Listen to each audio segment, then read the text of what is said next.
If you like my takes on sports, maybe you'll like my takes on movies. I just created a movie review channel. I reviewed The Menu, Glass Onion, and the newest Puss in Boots movie, so if you're interested in hearing my thoughts on those, I start off each review without spoilers, so don't worry, you don't have to have seen the movie to watch the review. The link is in the description to that new channel. Had a lot of fun making those videos, so definitely check that out. And anyway, on to your regularly scheduled video. I think there's a chance teams are playing Tua and the Dolphins offense wrong. And I want to be very clear in that this is not a negative about Tua. I think you could hear that and say, oh, this guy doesn't think that Tua is actually good. He thinks defenses play him poorly. It's actually the opposite. I think teams look at Jalen Waddle and Tyreek Hill and say, we have to take that away from their game. We cannot let them beat us over the top. Those guys are too deadly. But in doing that, you're completely ignoring the engine that makes this offense work, which is Tua. And I think that there's numbers to back up the fact that teams are playing Tua wrong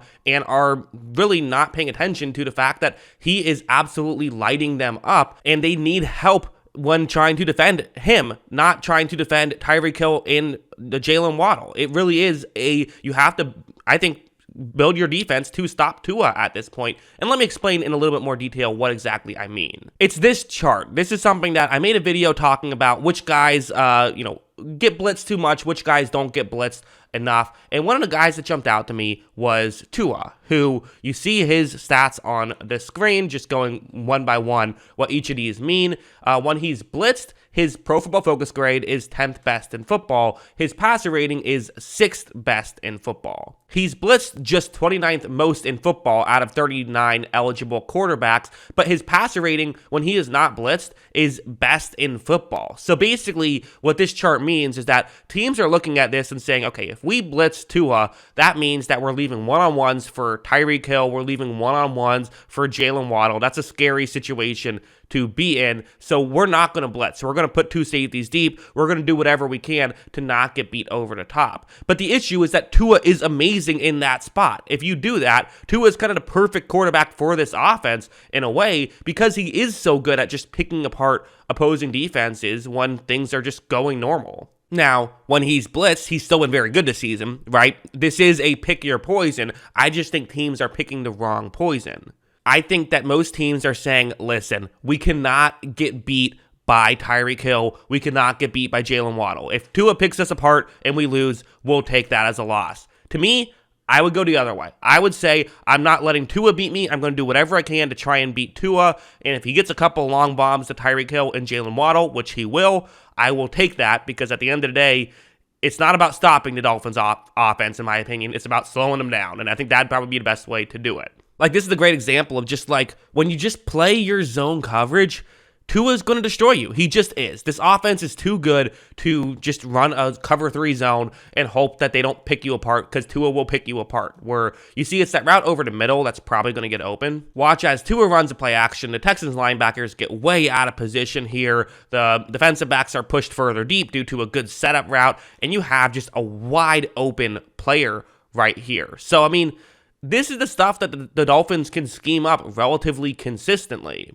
I also think it's worth mentioning, if you look at Tua, Tua is already in the throwing motion. Tua knows how to work this offense. Tua isn't someone who's going to sit around and wait for stuff to happen. The second he sees a window to make a throw, he makes that throw. As you see, he is able to make that throw, and they are able to pick up a big completion there. So it's kind of one of those things where it almost ends up being a self-fulfilling prophecy, where you're so determined to not give up anything deep that deep shots still happen here because the fact that you're just trying to play coverage, that Tua has time to throw, they know how to scheme stuff open, and deep shots happen. Like this one's another, I think, perfect example, probably even a better example of, okay, your idea is we're playing cover 2 zone because you can't have a one-on-one matchup with Tyreek Hill, and you can't have a one-on-one matchup with Jalen Waddle. So we're going to play a lot of cover 2 zone. We don't want to let a deep shot happen. However, you see the concept that the Dolphins have on the screen, which is they have kind of 2 receivers who are basically going to cross over each other. Watch how when this play begins, you're going to see how well it really works as one safety moves in to cover the over-the-middle route, meaning that deep down the field, it's become a one-on-one matchup. So you can scheme open one-on-one matchups deep down the field. This is Jalen Waddle going up in a one-on-one spot. I mean, again, They know how to do this stuff. They know how to destroy your defense, and Tua, to his credit, knows when to take a shot. Again, watch Tua make this throw, and they're still able to get the deep completions. And I haven't gotten into it too much in this video, but a lot of what he does as well is just these quick over-the-middle routes, which he might be the best in football at this point.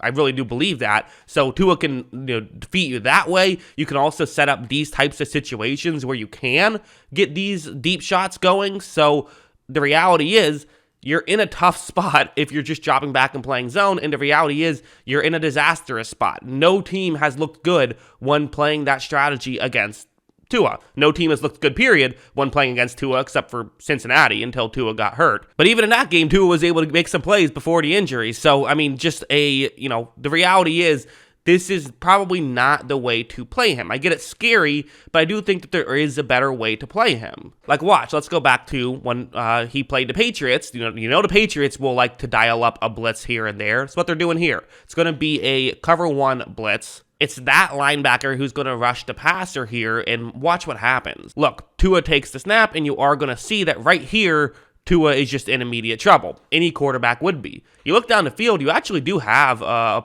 couple players who are looking to be open, but the reality is Tua does not have time to make this throw. I mean, Tyreek Hill's going to get wide open. Like, watch, Tua gets sacked. If you look all the way towards the bottom right-hand corner of the screen, on the replay, it might be a little easier to show it. Tyreek Hill did get wide open on that play, but the reality is they didn't have time because of the blitz. So I'm not saying you go out and you just blitz every single time, because the Dolphins will eventually figure it out, but I think that teams are just too wary of blitzing at all. I think you have to blitz more, you have to switch up your coverages more, and you have to just try different things. And if you do that, I do think you could potentially just have a better day at the office than you would if you didn't do that. I don't think that would turn the Dolphins offense into a terrible offense.